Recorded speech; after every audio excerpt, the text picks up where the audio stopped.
Greetings and welcome back to room 303 in our chats with Emily, as we are calling our readings through the poetry of Emily Dickinson. We are using the Johnson edition. We turn now to poem 320. We play at pace. It is interesting, Emily's use of the word play. In over 70 of her poems, she'll use play or some version of it, playmates or whatever. It is clear that Emily has tremendous joy when she talks about whatever she sees her writing to be. Often she will talk about it as play. Now, some have called this a wisdom poem, and no doubt it can easily be read that way.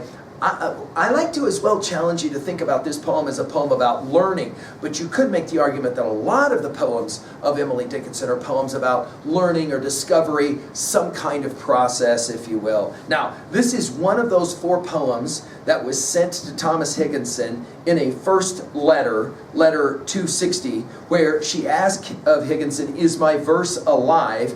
And she sent this poem as well as 216, 318, and 319. And we've already done all of those other 3, and now we'll see this one. And in some ways you can see all of those 4 poems as having a similar kind of strain, where she is trying to explain through her poetry who she is, what she loves, what she cares about. It was first published by Higginson in the Atlantic Monthly of October 1891. Now, our assumptions are that you've been following our stuff at learnstrong.net, down that left-hand side, Chats with Emily, our playlist. I'm hopeful that you worked through our set of introductory comments. I'm hopeful that you've worked through our preceding 319 poems. We just finished with 319, The Nearest Dream, Receding Unrealized. Now, Emily, as many scholars have pointed out, and we've seen this already now in our study, loves to use metaphor to describe some kind of process, but of course often will not tell us what specifically the process is. We're going to see this in this poem. Are we talking about, any number of possibilities? Are we talking about this life is practice for whatever is coming after this life? Are we talking about friendships and relationships? We practice to be able to get to mature ones later, so you've got to have silly ones to begin with and then more mature ones later. Many have argued that here probably Emily is talking about her own poetry, perceiving that maybe her early poetry is weaker, practicing to get ready for those greater ones that are coming. And the scholar Charles R. Anderson has made that argument, that really is what she's talking about here. I think this is a poem about evolution, about transcending and including this notion of we evolve from the lower to the greater abilities, from the lesser to the greater abilities as we go. And this is how she says it. We play at paste till qualified for pearl, then drop the paste and deem ourselves a fool. The shapes, though, were similar, and our new hands learned gem tactics, practicing sands. In other words, as just to begin with our overall picture, think about the way you guys learn things. We have a tendency to learn in the most simplistic of ways. Think about your reading of these poems of Emily Dickinson. Think about how now that you're 320 poems in, you can look at an Emily Dickinson poem far differently than you did when you were reading those first 10 poems in the Johnson edition. Notice, first of all, she says, we play at paste. Now, this will take us back to poem 75. She didn't play. You'll remember that poem. And her use of the word play, I'll let you guys run it to ground. We play at paste.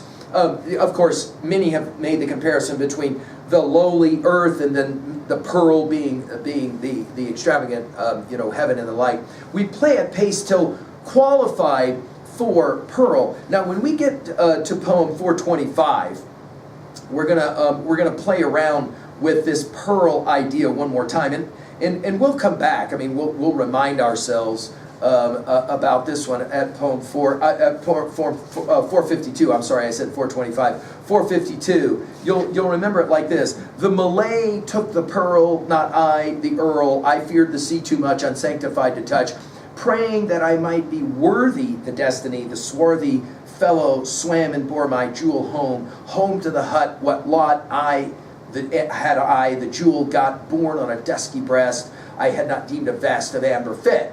The Negro never knew I wooed it too, to gain or be undone, alike to him one. The symbolism of the pearl as being that which is highest. Notice, we play at paste till qualified for pearl, then drop the pace, in other words, transcend, and deem ourselves a fool. In other words, we have a tendency, think about this for you guys as students, we have a tendency to look backward to things that once we consider to be really hard, now of course we see them as unbelievably simple, and we go, oh yeah, I was an idiot, by fool here, idiot. In other words, there is a progression, right? And when we meet the next stage in our development, think about Vygotsky's understanding of the zone of proximal development and the way that great learning is always a little bit stepping out beyond it. Think about it 3A, our study of the rhyme of the ancient mariner, Coleridge's classic, and we've given full lectures at learnstrong.net, but remember that young kid listens to that story and then he leaves as one who hath been stunned and is of sense forlorn. A sadder and a wiser man, he writes the morrow born. In other words, when you gain wisdom, you look backwards and you kind of see, oh, I was such a fool. The shapes, notice the balance of this poem, it's brilliant. The shapes, though, were similar. In other words, paste, not real gems, right, as opposed to a pearl. The shapes, though, were similar. And our new hands learned gem tactics, practicing sands. I love the idea of our new hands, right? And we have said in 303 that our study of Emily is the new is the new. The N-E-W is the K-N-E-W. This is why we like that language, that integral language of transcend and include. With every stage we transcend, we move beyond, but there's something included in it. And our new hands learned gem tactics. Notice gem and sands italicized. Practicing sands. There is a way that you can read this poem to qualify not just her writing of poetry, but our study of her writing poetry. In other words, our study of the poems themselves. What is she saying in 2A? Well, we master an art or a skill slowly, over time, and we can feel foolish after the fact of how little we understood or knew. In other words, we move from the simple to the complex. At 2B, I love the symbolism here of paste and pearl and the comparisons between the two.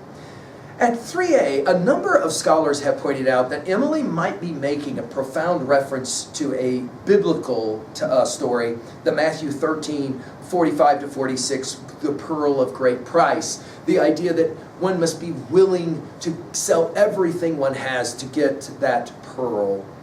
Finally, at 3B, what was a time when you learned through stages from the simple to the complex, and now that you're there, you look back and you kind of see yourself silly and foolish? I'm wondering if your reading of Emily's poetry may have something, a feel like this as well. And I hope that Emily is pleasing you and challenging you. Thank you.